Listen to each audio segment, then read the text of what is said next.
We have another segment on training rotational athletes. Good morning. Happy Friday. I have Neuro Coffee in hand and it is perfect. All right. Man, another great week. Looking forward to a great weekend. If you're on the 2-week sprint system, like I am, this is the slow weekend where we do all of our catch-up work. So I'm kind of looking forward to that, actually. It'll be kind of nice.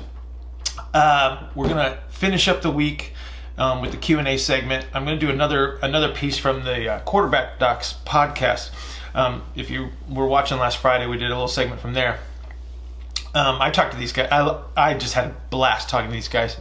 And so we ended up talking for about 2.5 hours or so. So got a lot of stuff covered. But it's another segment in regards to some of the issues that we talk about when we're training these athletes that need to be able to train, like golfers, tennis players, throwers of any kind. And of course, Drew and Dusty Kiel work with a lot of quarterbacks, a lot of throwers in general. And so this will be hopefully, again, a useful segment for you to lead into the weekend. If you have any questions, please go to askbillhartman@gmail.com, askbillhartman@gmail.com, and leave your question there. If you'd like to participate in a 15-minute consult, and so you get your face up here on the Instagram and on YouTube, so please send that to askbillhartman@gmail.com as well. Put a 15-minute consult in the subject line so I do not accidentally delete your email. Everybody have an outstanding weekend, and we will see you next week. All quarterbacks have physical tools. All of them have intellectual tools, right? And there's this mix of who they become. Some people can compensate for the lack of cognition with something physical, and some people are much more cognitive, and they compensate for the other, right? And so again, you always see these mixes. You just kind of find out who this kid is. And then you say, we're going to emphasize this. This is your strength. We're going to work on this other stuff, but this is going to be your strength. And I guess this is true too, assuming that a quarterback has the capabilities to even rotate, right? Because one thing I appreciate, I was watching an old video of what you were talking about in rotational, like athletes. It was a baseball pitcher, but throwing is throwing. But you talked about how the more compact that a thrower can stay to the line that he's moving to, the faster he's going to be. Absolutely. So if I have a quarterback or any thrower that starts to lack some of these ranges of rotation through the shoulders and the hips through compression, I start to deviate away from that quickness too. Yeah. Right? So this is a really simple representation. Okay. So shortest distance between 2 points is the straight line, right? Okay. Mm-hmm. So if I train an athlete to excess in regards to superficial musculature, so too much hypertrophy, too much force production, and they start to constrain their physical shape. So all we got to do is take a look at the extremes as the representation. So, when you see somebody that's very well muscled, they have really, really wide shoulders, right? So the reason you get wider is because you're getting squeezed front to back. There's no muscles on the side that squeeze you back in. All the muscles that squeeze you are either on the front side of your body or the back side of your body. So you get squished out the sides. And so what happens is you go from this nice cylinder shape that turns very easily, and then you become this sort of like oblong, kind of wider side to side and narrower front to back. Well, to turn that takes more time. There's a greater distance to rotate around something that is wider than something that is narrower. And so that's why you'll see these prototypical quarterbacks tend to be a little bit taller. They tend to be a little bit narrower. Their helical angles are a little bit more vertical, and you'll see a different type of delivery from those guys, right? And those are the guys that can turn. The worst thing you can do is take that away from them. Now, having said that, I can train them to a certain degree, increase their force production, and maybe add some connective tissue stiffness that gives them a quicker release up to a point. But then going farther than that, and I've just stolen their abilities again. So this is, again, we go right back to the beginning of the conversation. This is how you train people, right? Mm-hmm. You got to find out who they are, what they're good at, and what they need. And the only way to do that is to train them. You start, you do something, you see what happens. if I'm teaching a young quarterback, though, because one thing that I love about what you teach too is this idea of compression on one side and expansion on the other side through Right. unilateral work.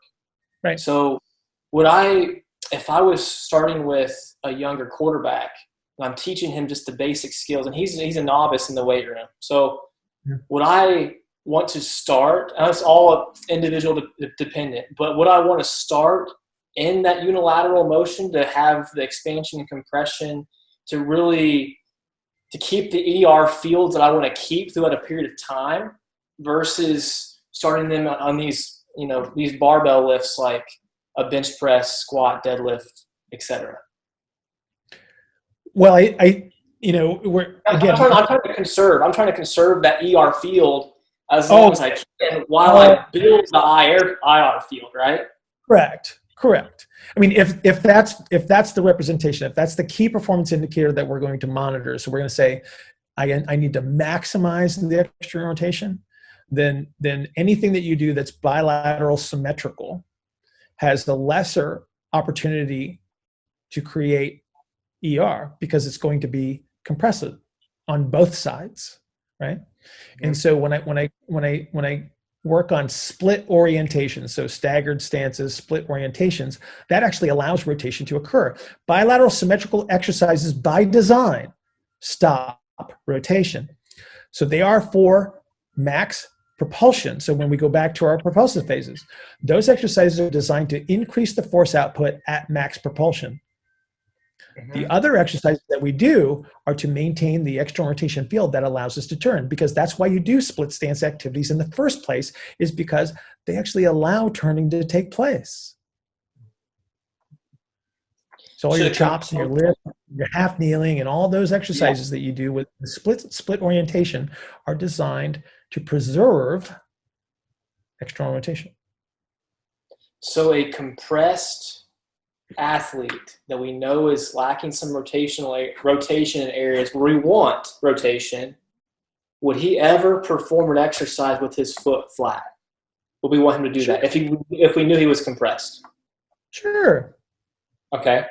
So why not? Would that be interference? So, because in my mind, that's mid propulsion. Okay, but in a split stance representation, look where the tibia is going to fall. So the tibia is going to fall behind, or it's going to fall in front. And so now I'm playing with turns, right? What you might want to reorganize your little question is that, do I want their feet symmetrical? That's probably where you would want to think about making a change, right? Because again, I need to move in and out of these positions. So rotation still has a max propulsion moment. So when you're looking at peak forces into the ground, so every thrower has a max propulsion moment into the ground that is so brief. So here, we're on video. This is going to be an audio release, right? Yeah, you're good. Yeah. Okay, but you and I are on video, so I'm going to show you. I'm going to show you the representation, and nobody's going to get the joke except for you guys. Okay. So this is so I'm going to snap my fingers, and this is how fast max propulsion is. Do you want to hear it again? Okay. So that's how fast.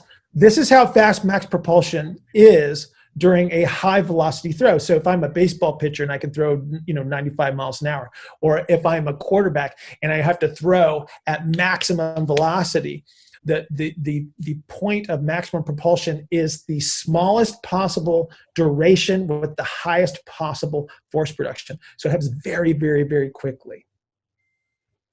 That's what we're training. That's what we're trying to train when we're talking about these throwers. Right? It's not about just raising numbers and saying, oh, you're now stronger, Johnny. Right? But I just made you hold your internal rotation too long, and I took your velo because I took the space away from you that you needed to produce ER, which is velocity. That makes a ton of sense. And the more that you say, you keep saying some things where I'm like that. I mean, that's just like a game changer, right? Yeah. Especially in the way when it comes to spending time, because I feel like for a quarterback, there has to be so much learned over let's say a 10-year period. From about 8 to 18, you have to learn a ton. Yeah. So the time, if you think about all the buckets you have to spend time in the weight room is a big bucket, but you could actually be making yourself a worse quarterback and potentially by spending more time in the weight room doing some of these things, which is very frustrating thinking about that, in hindsight, but that's the truth. So, let me say one thing. So I'm not against resistance training.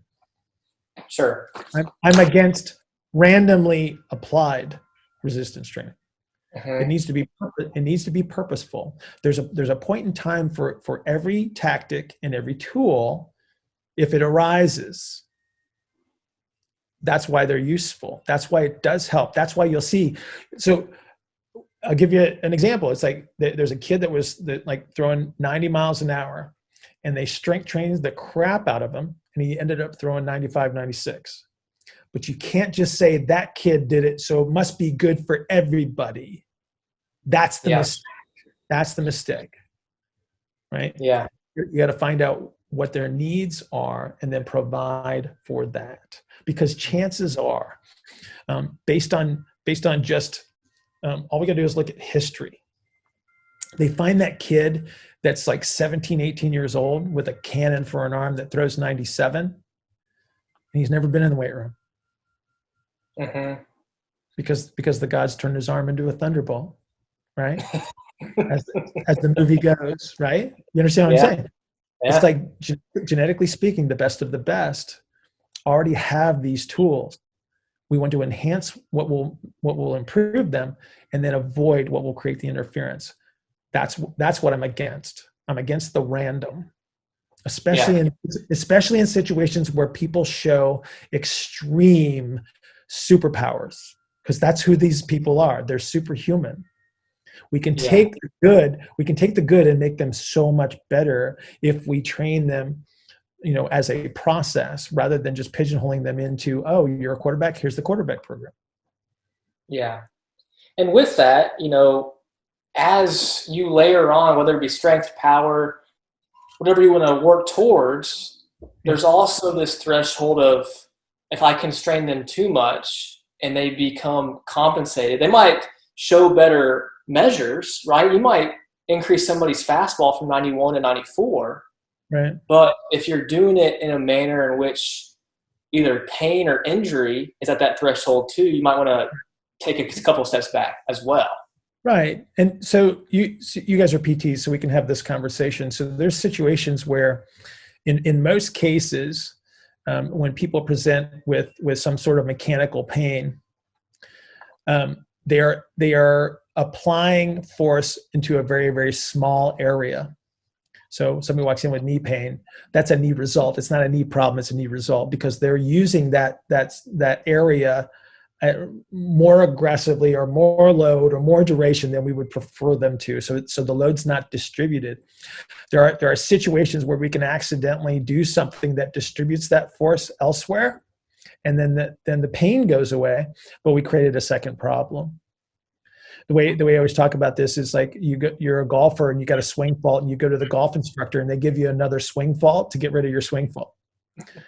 And so this happens in physical therapy all the time, where we actually make people feel better, but we didn't provide the solution that would be the best solution, where we reestablish relative movement capabilities, connective tissue behaviors, where they can actually distribute all of these forces effectively. So we don't want to fix a problem with another problem. And that's what you're talking about. It's like, we demonstrated higher performance, but now I created a second problem that we're going to have to manage. Yeah. Yeah. Whew, I feel like this, because the quarterback position is so dynamic too. It's not like you're a pitcher standing on a mound, or you're a golfer standing in a position to swing a club, right? So like there's movement before the action, and then there's the action itself. So it's like, for example, you're a quarterback taking a drop and throwing to your left. Well, now you have to rotate on top of a torso that's dropping to the right, Right. which is a whole nother, that just kind of blows my mind thinking about what we just talked about. Because you think about throwing statically, and if you already have an issue there when it comes to, let's say, balance and control and that center of mass, Right. and you add a dynamic of, I have to get myself set up and also look to see where my receiver's at whenever I throw. That's just a whole nother realm of what your actual goal is in training, and also where you're at in that moment in time where it comes to constraints of that individual. Absolutely. Right. Yeah, I mean you're totally on point, and again this is why I look at movement as shape change. It's like, what shapes do I need to allow this to occur? It's like I can create a turn in anybody. Okay, the question is how did I get there, and did I do it in the most efficient manner possible? So people that have this representation that we would talk about, where the superficial musculature is squeezing, they can still turn, but they turn like a refrigerator, not in the ability to create the expansion and compressive strategies that is faster, because again, I'm creating a straight line. If you've ever had to move a refrigerator and you're kind of walking it across the room, the refrigerator is turning, right? But not in the most efficient manner. That's why it sucks to have to move a refrigerator. But again, it's like I can make anybody turn. The question is it efficient? Are we doing something that enhances the performance outcome? Right? And that's always the question. That's always the question mark. But again, you monitor your key performance indicators over time. You apply a strategy and you say, let's see what happens. It's interesting hearing you talk about. I'm sorry. Go ahead. Well, what I'm saying is like when we do these things over time and we learn some process, and then we start to see the archetype representations, this allows us to narrow the probabilities of being more accurate right away. So this is a big deal. This is why the archetypes exist, because they give us a faster point of reference from where to start. Because I got one guy at one end of the spectrum that's a great turner. I got one guy at the other end of the spectrum that might not be a great turner, but he's a great force producer, right? And so now I can start to move them towards something that might be more efficient very, very quickly, because that's how we make our decisions anyway. It's like whether we're talking about clinically or whether we're talking about the performance realm, it's like we're basing this off experience and probability, but having the archetype available to us, having the representation of how the superficial musculature can either enhance or limit my ability to turn. Like that's why these representations are so valuable, because they accelerate this process. You're right. And that's what I appreciate about your model and your process, is that it's all based off of the context of the person who you're working with. And it's of individual needs of what they're working towards, but also wherever that person is at the current time, and also age, because people are going to change their shape over time based off of what they're doing in their lives on the day-to-day. Sure. That's also going to change too. Well, everything's an influence. Everything's an influence. We just have to decide how much.